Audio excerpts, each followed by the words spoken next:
Hey, good Saturday morning, last day of this week, and talking about Israel this week and our need to focus on the nation of Israel. Another nation worthy of our focus, primarily as it relates to Israel, is Russia, the former Soviet Union.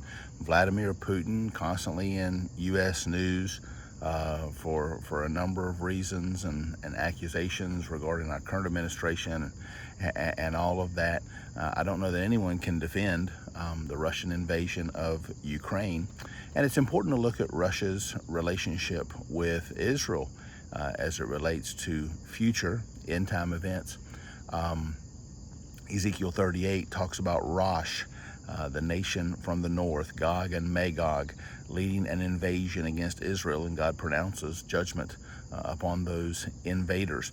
We can't identify every one of those nations, but it certainly looks like Russia and some kind of an Islamic alliance that includes Turkey, Iran, and others.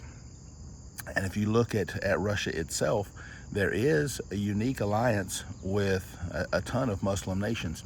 Now, that being said, the U.S. also has alliances with various Muslim nations, close relationship with Saudi Arabia. They just gave President Trump a jet.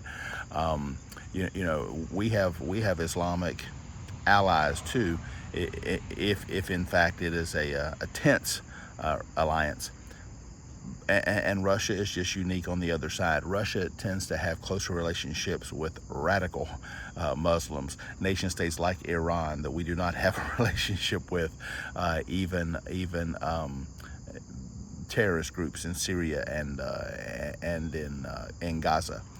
But you look at the relationship with Israel, and it's always been Russia and Israel has been kind of a tense friendship. The Russian invasion of Ukraine in 2022 was met with some opposition by Israel, especially when Lapid was prime minister. The return of Netanyahu as prime minister has kind of softened things a bit. Netanyahu and Putin tend to get along pretty well, probably not as well as Netanyahu and Trump, but pretty well. And so they see the value of friendship and alliance. They're trade partners.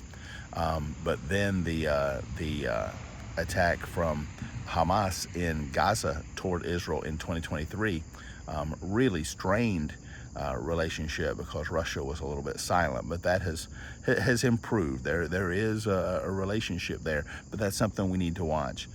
Part of what sparked Russia's invasion of Ukraine was just having a warmer water port, having access to improve trade routes and that kind of thing. And many think it is that kind of thing, or the discover, excuse me, of greater natural resources in Israel that prompts some kind of Russian invasion. Again, we don't have it all figured out, and I don't pretend to have it all figured out, but something is going on, and past explanations using history to explain some of those things just fails to work. And so Israel and her relationship with Russia is also an important thing to consider that honestly, until thinking about something to share today, I'd never looked at before. And so I went and did some research and studied up on that just a little bit. In fact, behind Arabic, and not in that order, but behind Hebrew and Arabic, Russia is the third most popular language in Israel.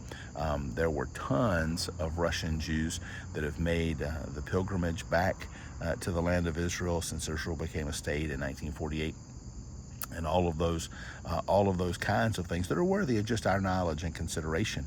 And so much of that has almost required that Israel and Russia have some form of relationship. But prophetically, we believe that is going to become very, very strained in the future. So it'd be important to watch. Hey, have a great Saturday. My day is absolutely packed full, and I don't enjoy that on Saturdays much, but all for His glory, right? And so let's take care of the business we have to take care of. Looking forward to the Lord's Day.